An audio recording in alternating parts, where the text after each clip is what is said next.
Good afternoon, everybody. My brain is a little shot. I'm a little shot. Today's been somewhat of a busy day. Jerry had her appointment today with her radiologist to plan out their what they're going to do, their procedures. And I thought it would be another day or two before they had her come in to start the procedures. But they're going to start doing the procedures tomorrow.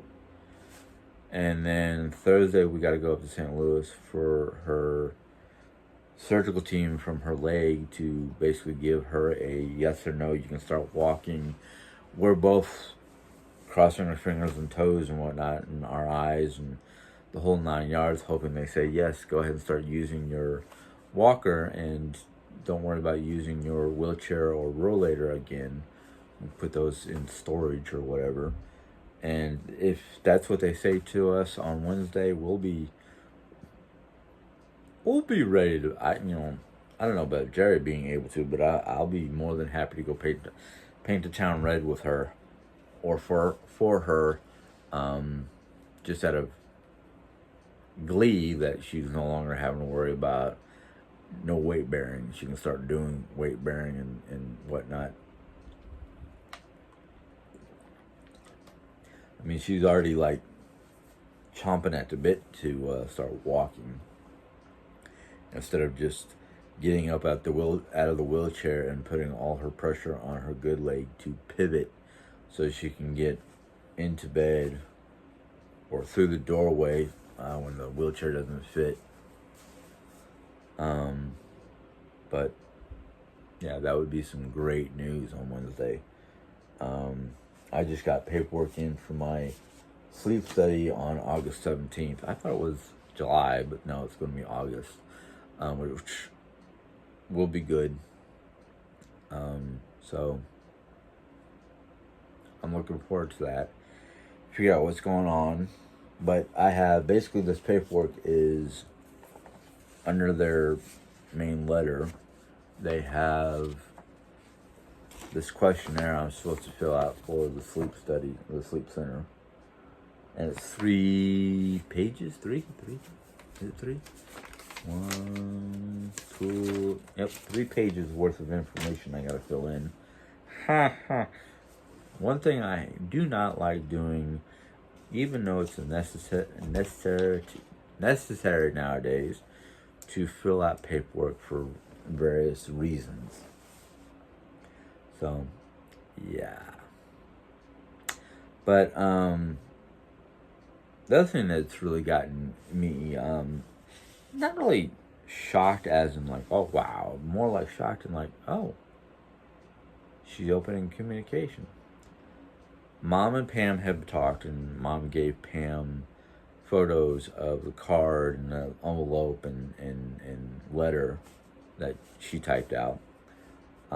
And then Pam actually reached out and started talking to Jerry Ann, which I was even more surprised, but happy that it hasn't been one of those, it's been actually decent, wholesome conversation between two people that, even though I don't know Pam that well, she is family, which makes her, part of my life, and that in fact, she's family, and I shouldn't be arguing with her or getting on the warpath with her, but unfortunately I did, and I apologize. I also, did a lot of things recently before they started talking, that in my brain and heart was trying to defend my wife from the assault that I've been seeing on my wife's character. It wasn't just Pam assaulting my wife on her character. It was other people, but Pam was more important because this is a family member. And I want my family members to, they don't have to love my wife, but at least understand where she's coming from and get to know her before making a outright decision.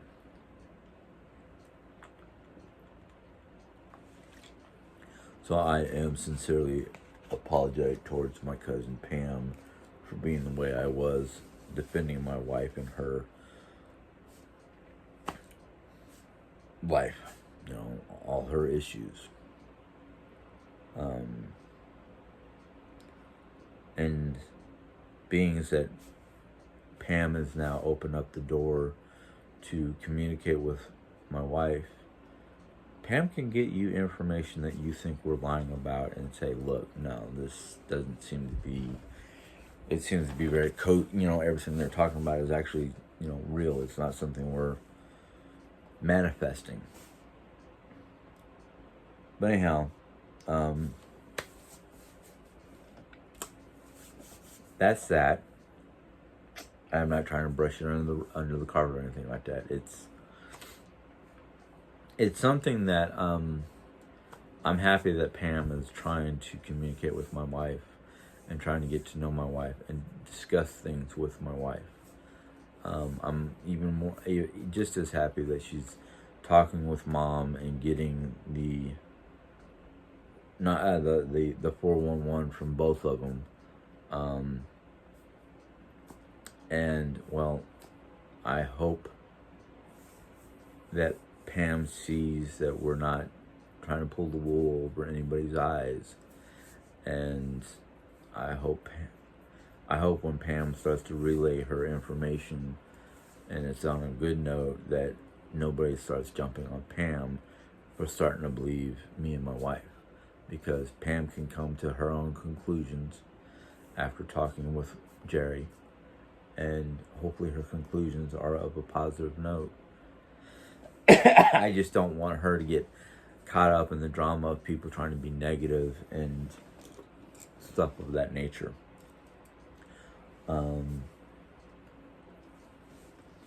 But I wanted to get into the Viking book. I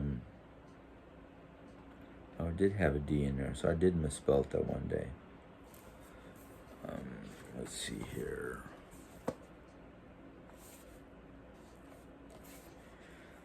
All right, we're in the section of the rings. And this section I kind of briefly talked about the other day.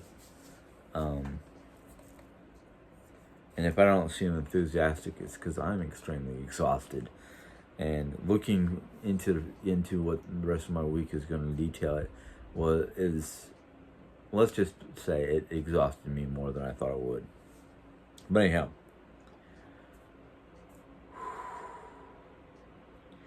with this ring is the title of this section. On the morning before their wedding, both the bride and groom would wash in the bathhouse found at every farm, although not at the same time. What would the mother-in-law say? Or mothers-in-law say? The bride donned new clothing to symbolize her new life, or her new role in life. With her hair left loose over her shoulders, she also wore a bridal crown, usually woven of straw and flowers. The groom would bring a family sword. Okay, it is groom. I thought it was the bride. The groom would bring a family sword to the wedding, and he may also have carried a hammer symbol to honor, in the honor of Thor, god of thunder. Why hammer? I don't know.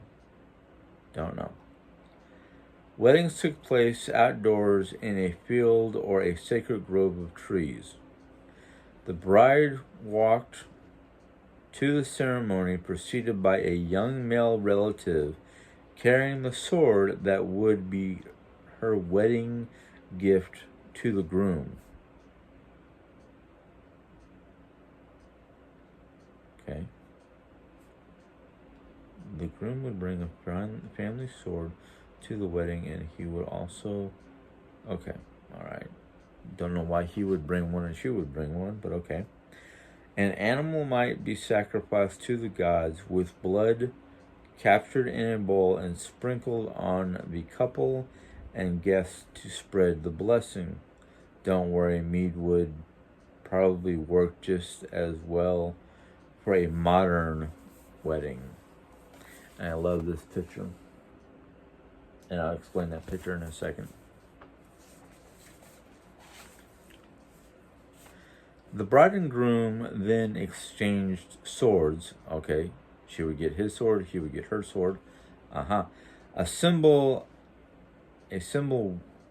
symbolic way of uniting the families. The bride's ring was offered to her on the hilt of the groom's sword, and his was given to him in the same way. The symbolism of the sword both emphasize the binding nature of their vows and serve as a suitable threat against breaking them. With rings on their hand and their hands joined on the hilts, they said their vows. I wasn't joking when I was talking about the symbolicness of the swords. Okay, and this little thing is kind of funny. After the ceremony, rather than doing a YouTube-ready dance down the aisle, it was time for the Betrothal, or bride running, a race to the feast hall. Last family there had to serve the others. This same custom can be seen in action today at most American wedding buffets. Let's see here. Then it was on to the feasting, which often lasted all week. To kick off things, the bride formally served the bridal ale to her new husband in her first duty as wife, and took her place next to him at the head of the table. Yes, they both sat at the head of the table, not just because they're bride and groom, but because it was customary back then that bride and groom shared everything the rest of their lives together, 50-50. Then an attendant brought in Thor's hammer and laid it in the bride's lap to bless the marriage and ensure fertility for the couple. That custom seems a little weird, to place Thor's hammer, or an emblem looking like Thor's hammer, in her lap, not only to bless the marriage, but to ensure fertility in the wife. Well, we all know that it's not just the wife that needs to be fertile. The male needs to be able to produce, working semen. The formalities extended to the end of the night, when 6 legal witnesses had to identify the bride and groom as they entered the bridal chamber on their wedding night.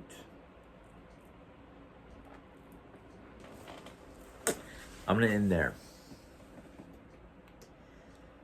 because first off, let's go back to the idea that both the bride and groom would exchange family swords. Swords back then were not only a symbol of the families, but they were not as easily forged as, let's say, an axe.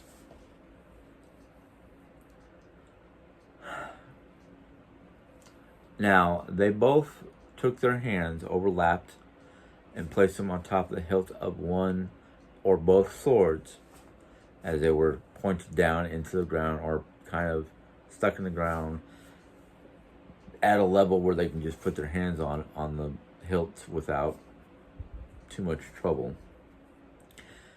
each one of them would speak their vow to the other in front of the crowd of family members and villagers, or family and friends. But usually it was a village-wide type of celebration. Now, one of the things that I read, and I didn't really read it that in there. Well, slightly.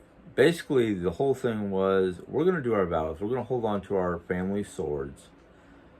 And the swords are basically to help us remember those vows. Because back then, breaking wedding vows was a big, big, big no-no. And they wanted a couple to stay together, and the Thor's hammer thing to, basically bless the bride and hopefully give her, the fertility needed to carry on the family name or the family legacy, or let alone the village, to help keep the village populated.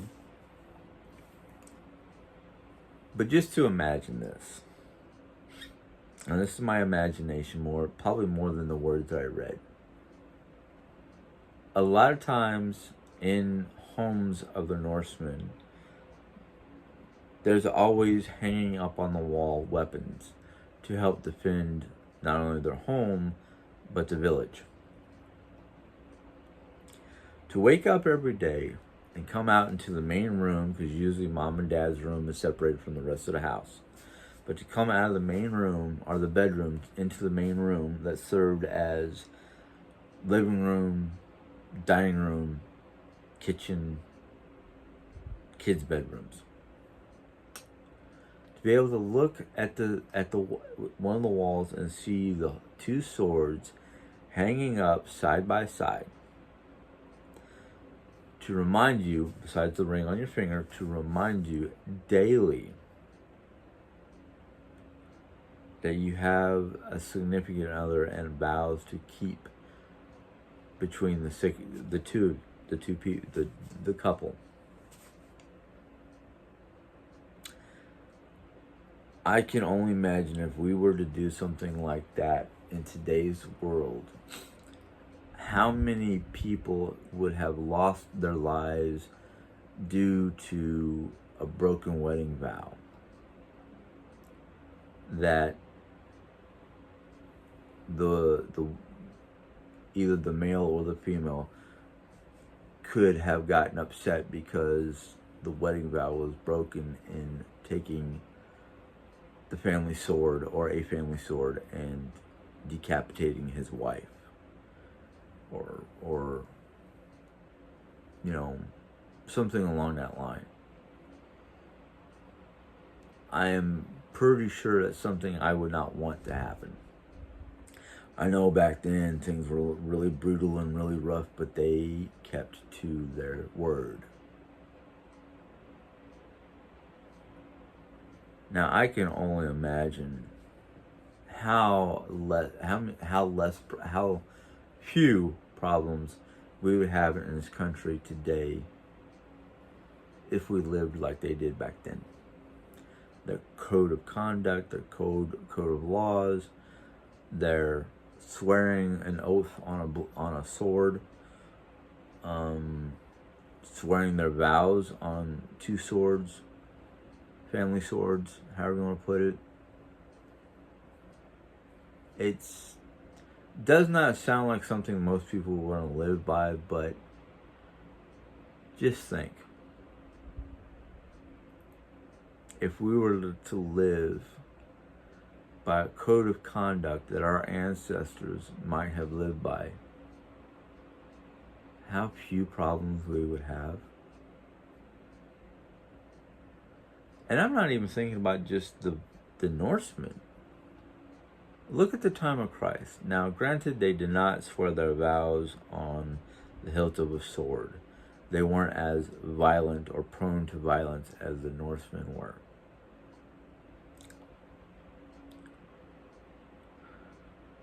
But if we were to live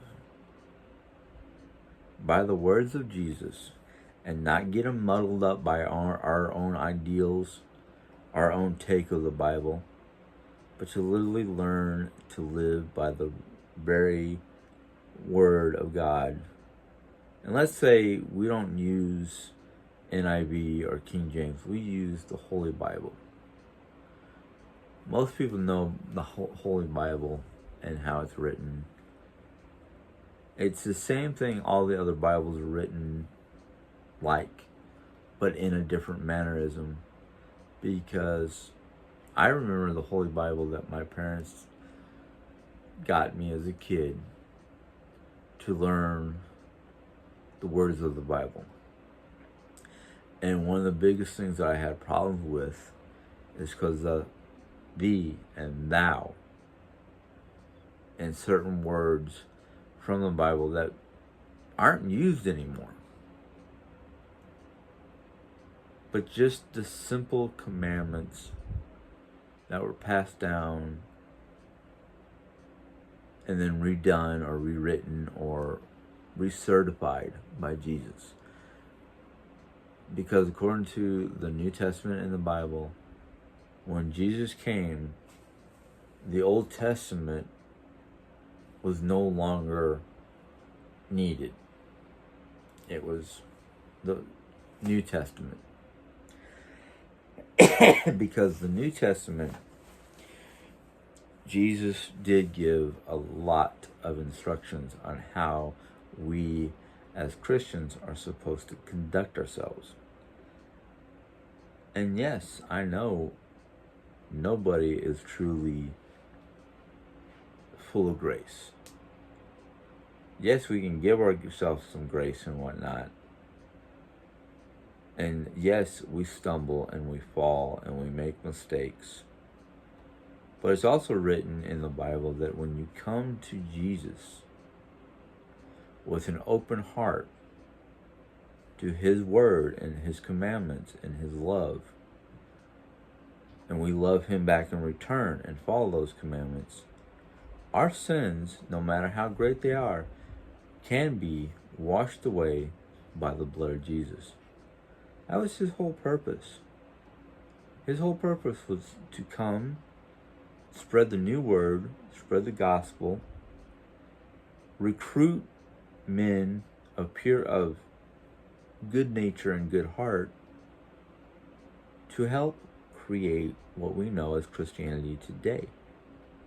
And He gave our lives knowing that without Him giving His life and taking our sins away from us to the cross,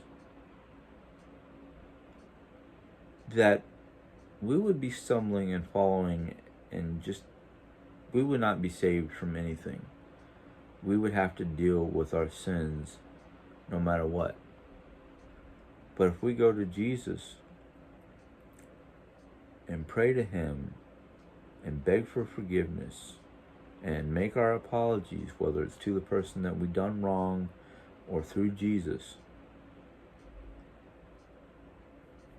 we've been washed by the blood of the Lamb. Jesus was the sacrificial lamb for our sins. Yet so many people want to take our mistakes, our misunderstanding of what's being transcribed by the doctors, any little thing that somebody finds a fault at, that we're wrong about, we're going to be, that little mistake, that little faux pas is going to be used against us by other men and women for however long they can, thinking that we're going to continue to stumble, or we're just going to change our minds and create a different storyline or something like that. No. Things change. Medical reports change. Medical personnel make mistakes when doing their transcriptions, typing up their reports. It happens. We can't use every little thing that goes wrong or is done wrong or looks wrong to judge another person. One, just judging another person is against the Bible. It's a wrong. And yeah, I've made that mistake, and I've always tried to backtrack and correct it. But the thing is, a lot of people out there think backtracking is you just trying to cover up your lies. No. Backtracking a lot of times is people going, oh, I made a mistake. Let's backtrack and tell you the real stuff or the new stuff or however you want to put it. Doesn't mean that we're making up lies or we're trying to scam people. No, it doesn't. It means that we made a mistake. We recognize our mistake and we're trying to correct it. But you're so focused on the mistake the first time around, and then when you hear the correction, you're like, oh, so you're lying, or you're fabricating information, or you're trying to scam us. No. It means we realize our mistake and we're trying to correct it. You know? I've made mistakes with my own cousins in the past. I've tried to correct it. You know, there are just sometimes some mistakes, one, aren't easily corrected, and two, a lot of times, you know what a mistake is? It's a moment in time to look back and learn from that mistake. So you can go forward and not make the same mistake again. A mistake is a teaching tool. It's something to learn from. Especially when you realize, oh, I made a mistake. What did I do wrong? What was it I did wrong to cause a mistake? Let me see. Oh, I see. I either spoke out of turn or misspoke, or I didn't have all my information correct. Things of that nature. Those are honest mistakes that happen. I sometimes sit here and talk about things and I make a mistake. Should I be punished for it? Oh, if it ain't hurting nobody, no. Should anybody be judging me for it? No. No. Now, I did just go off on a rant on a different issue. Let's get back to the main story, or the main subject. The wedding vows. Now, back in those days, they did not always have a way of checking people for mistakes or wrongs or whatever. That's why they had to use symbolism of one form or another to help remind the person or persons not to do anything critical, not to make a critical decision or make a conscious mistake. Now, weddings back then were of four different types. You had your betrothal wedding, where two families were trying to make a stronger bond with each other for political reasons, economic reasons, or just status. Some betrothals were to end a feud between two families. Now, a lot of these weddings, it's literally their first day seeing each other for the first time, because a lot of times when you're betrothed to another person, you don't always get that chance to do that meet and greet and get to know each other, then get married. No, this is your new wife, this is your new husband. You have maybe 24 hours to actually get to know each other before you're being married. I know that seems a little harsh and whatnot, but you've got to think of it this way. You have two families with very strong bloodlines. Both families have equal amount of power, wealth, and influence. Your best bet to make sure that there's a bond between two families, so there is no feud or fighting when one or the other family gets too powerful, It's a way to create stronger bonds between the communities and the higher level peoples. Then there's the simple we've been fighting each other for 3 generations. We're getting tired of fighting. We're losing family members, which means we're losing people, which means we're making, our village weaker so somebody else can come in and take over, and we don't want that. So let's take your oldest daughter and my oldest son and get them hitched so we don't fight no more, because, we've just made a bond. A lot of bonds between families are made either by marrying into, having the 2 families marry into each other, or a political or economic agreement. Even back then, money was the big talker, but not as much as honor. The Norsemen took honor to the extreme. Best way to describe it is, if you've ever watched Star Trek Next Generation, Klingons would be Norsemen of space, because they take their honor to the extreme level, where they are bound to whomever they bond themselves to in honor. And if the honor was broken, there's 2 ways to fix it. One, combat between the 2 families or the 2 people, or one, particularly the one who broke the vow, broke the honor, was to commit sacrifice, almost like the Japanese and Harry Carey. So I kind of think Gene Roddenberry took the Norsemen, the Japanese samurai, and a few other races that had honor balance systems in their ancestry and whatnot, and kind of combined the 2 of them and went Nordic Japanese space pirates, and we'll call them Klingons. Because you think about it, Klingons, they cling to their honor. Their honor is literally their life's blood. And if they broke their own word, it was dishonor to not just to that individual person, but to the entire family.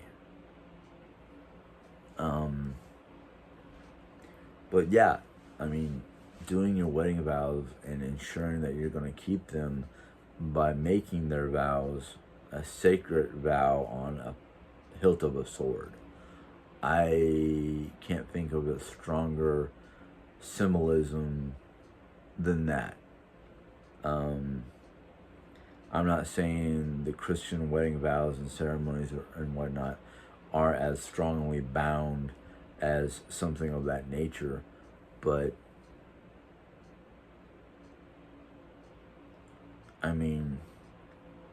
I've heard of stories where the husband and wife would hold hands. I don't know how to symbolize it, but they would hold their hands, and a priestess would wrap their hands in a cloth or some kind of emblem of binding the 2 together, and placing her hands on a sword to make it even stronger.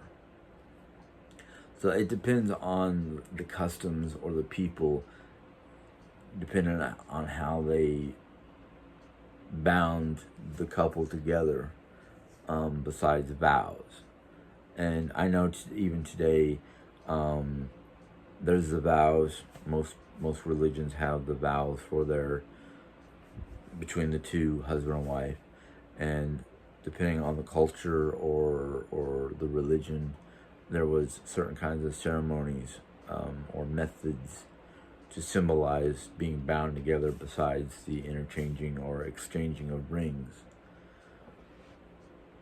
But, and the reason why I'm talking about this in depth, there is two different reasons. I've had one or two family members who had issues with each other and, husband and wife, and they split. No strong reason in my eyes. Well, except for one. I mean, my one cousin who was married at least 2 or 3 times and got divorced. One of them divorced because of issues within the home that were becoming toxic, and he did not see a way out. So, yeah, he did what he had to do. I kind of understand it. If you're in a relationship that is terminal, it's toxic and just does not look like it's going to get better, yeah, I can understand a divorce. But if it's something that you can go to a counselor for, or somebody to talk to about it to help get things straightened out, do that. My wife and I have had our issues, but we never really had such bad issues that divorce was the only way out.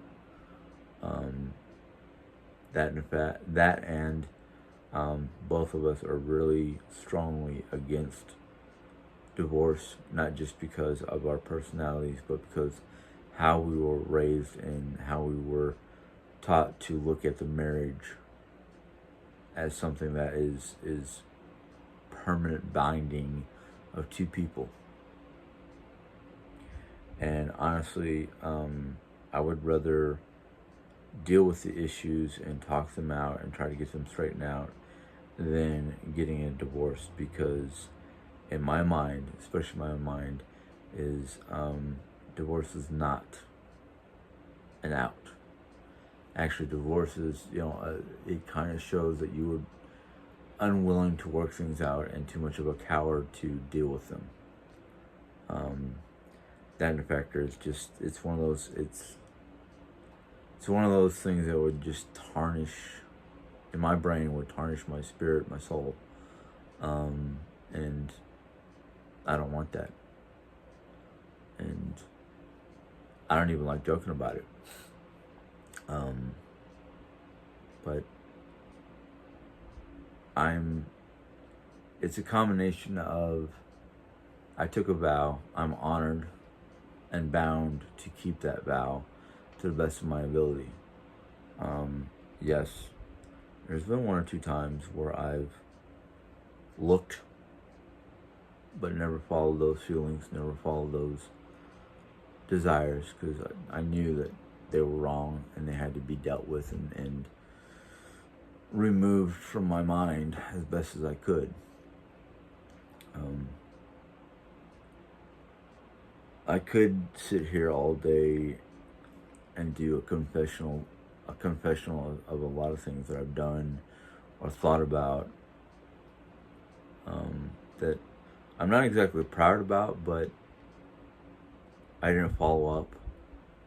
I asked Jesus for forgiveness and guidance. I've asked Jerry for forgiveness and guidance. Nothing really severe. I mean, I never stepped out of our marriage, but I've had thoughts. I've had conversations, but I've never stepped out of the vows. I've stuck it out. I've had times where I just needed to, do a lot of soul searching and a lot of thinking and a lot of meditation.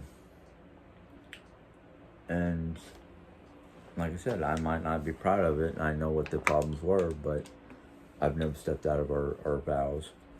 And there's been a couple times where it actually was kind of difficult because I was still very,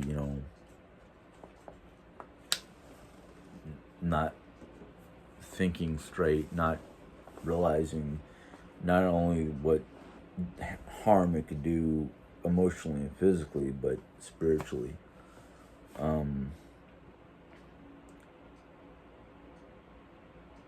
I've never sought help, and I don't know why. To be honest with you, I don't know why I've never sought help, but marriage is one of those things where you need to be very serious about taking those vows and what those vows truly mean. And I mean, most people take their wedding vows and whatnot in a church with a pastor, priest, what are we going to call them. You're taking vows not only in front of God himself, but in front of your family and your close friends. And I mean, to think of all the people that I could get upset, all the things that I'd have to do to, change address, change phone, all kinds of changes, whatever. I think that a divorce is probably more hassle that I could think about or compare to than the times that we went over, the 2 times that we had to get inoculated for the various diseases or ailments or sicknesses you can get in that country you're going to, let alone what you could be taking from that country and bringing it into a foreign country. It's a royal pain in the butt. I mean, you're getting 6, 7, 8, 9, who knows how many shots and inoculations and the whole 9 yards. If it's 8, you're literally getting 4 in one arm and 4 in another arm. I'm sorry. I don't mind going to the doctor to get, the flu shot or my blood drawn for a test because it's one poke. But as a kid, not liking needles for one reason or another, getting multiple pokes from multiple different, directions, no thank you. It literally, I mean, my mom can confirm it. It took 4 to 5 people to hold my butt down in a chair to get inoculated to come back to America. It took my father and at least 2 to 3 orderlies in the doctor's office, and my dad holding me in the chair. Yeah, that many people to hold me down at the age of 80, early 83. That means I was turning 12 that year. And it took more than just my dad to hold me in place. My dad was not a, weak little guy. He was a pretty burly guy, even though he was overweight. He could still, bear hug the life out of you.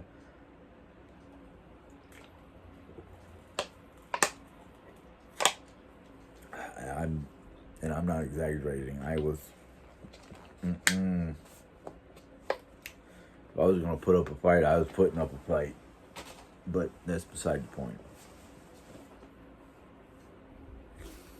I just feel that the wedding vows, no matter how you do them in front of a pastor or a priest, and speak the vows and the I do's and all that stuff, or have your wedding old school in the woods in a sacred grove or in a field or something like that. That's your choice. It doesn't matter how you make the vows or methods of making the vows. It's the fact that you're making those vows in God's eyes. Don't matter, what religion you are, you have a God, you have a deity, you have somebody that you have to answer to if you break a vow. And you're not just answering to your wife. You could be answering to the whole family. You could be answering to God knows how many people. But in the end, no matter what, you still answer to the man upstairs. And I know I can be a little bit of a shyster, but I know I'm forgiven for most of that, if not all of it. But I could not even forgive myself for breaking those vows and stepping out on my wife. I've been there through thick and thin. You know, her father's death, Hurricane Sandy, moving here, her brother's death, her getting cancer. I stood by her all the time. Yes, I may have grumbled and complained from time to time because I was frustrated or I just felt a certain way. You know, that's anybody's given right to complain. I mean, you can go to the top of the mountain and scream bloody murder because you're so frustrated with what's going on in your life. But just because she's sick, may or may not be dying, we don't know. There's no term of life situation going on yet. But the thing is I'm still here. No matter what. No matter how many complaints I make, no matter how many nasty videos I make because I'm frustrated. And I've made nasty videos and only one of them got out. The rest of them I realized that, just let it out. Let it out on camera and delete it. That way you get it off your chest, but it doesn't have to be out in public. I'm doing my best with what I have and what I know. And yes, every day I know I gain some more knowledge. Every day I learn something new. It's funny because every time she has a new visiting nurse or the visiting nurse that does her wound care comes in with a trainee, I'm the one who's showing the trainee how to deal with her back. I'm not a professional, yet I'm teaching somebody who's supposed to be a professional on how to do Jerry's wound dressing. Am I proud of myself? Yeah, I'm proud that I know what I'm doing. But I'm also happy with the fact that I'm showing somebody how to deal with her wound dressings. And I literally tell them, I'm not the professional, but this is how we do it. This is what's been working for us. We work great as a team. No kicking and screaming or whatnot because I did something wrong that caused Jerry a flare-up of pain in her shoulder wounds. But I do what I gotta do. Now, some people want to be like, oh yeah, your husband takes care of your, commode, and your husband cooks and brings you food, and your husband's serving you hand over heel or hand over fist or whatever. So, I'm doing my duty as a husband for my sick wife. People got a problem with that? Maybe it's because of the fact that they've never had a relationship with a husband went out of their way to take care of them, or vice versa. It's a simple thing. She's sick. It's easier for me to take care of her, and then instead of her trying to take care of herself and possibly prolonging her situation.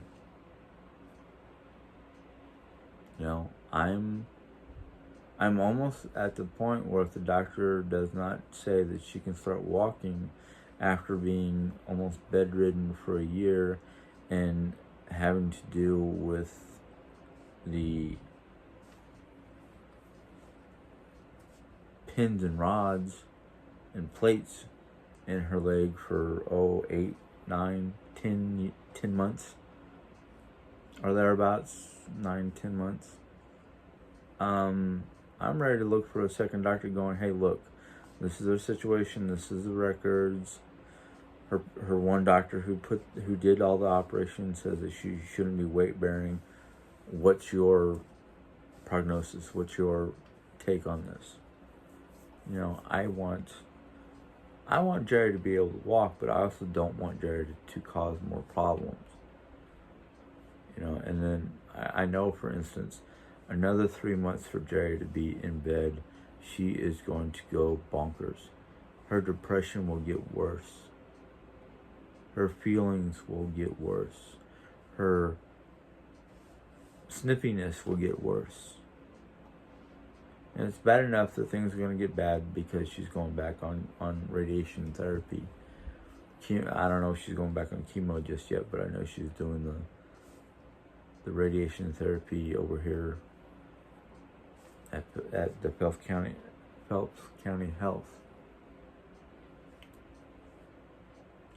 Am I going to stop supporting her, helping her, doing what's right by her? No. Yeah, I might have to go, hold on, I'm not really feeling it. So we're going to have to take things step by step. If you want to do anything else beyond me helping you get out of the bed to sit in your chair or to get out of the bedroom into your craft room, that's fine. But anything beyond that, I might not be able to do because I'm not feeling so good. She doesn't want to push me. I really don't want to push her. We are real people. We have real situations. We take the wedding vows very seriously. Nothing's going to change that. Anyhow, this is a 51 to 53 minute video, so I'm going to let you guys go. Tomorrow we'll talk more on wedding things. So until tomorrow, well, between now and tomorrow, you can do the thumbs up, thumbs down. You can do comments. Just, I'm not going to take the negativity anymore. And if you're new to my channel and you are interested in these things, you can join if you want to by clicking the subscribe button. And once the subscribe button disappears, there will be a little bell. Click on that bell and YouTube will let you know when I put in my next video. So until next time, you guys have a good day. Bye.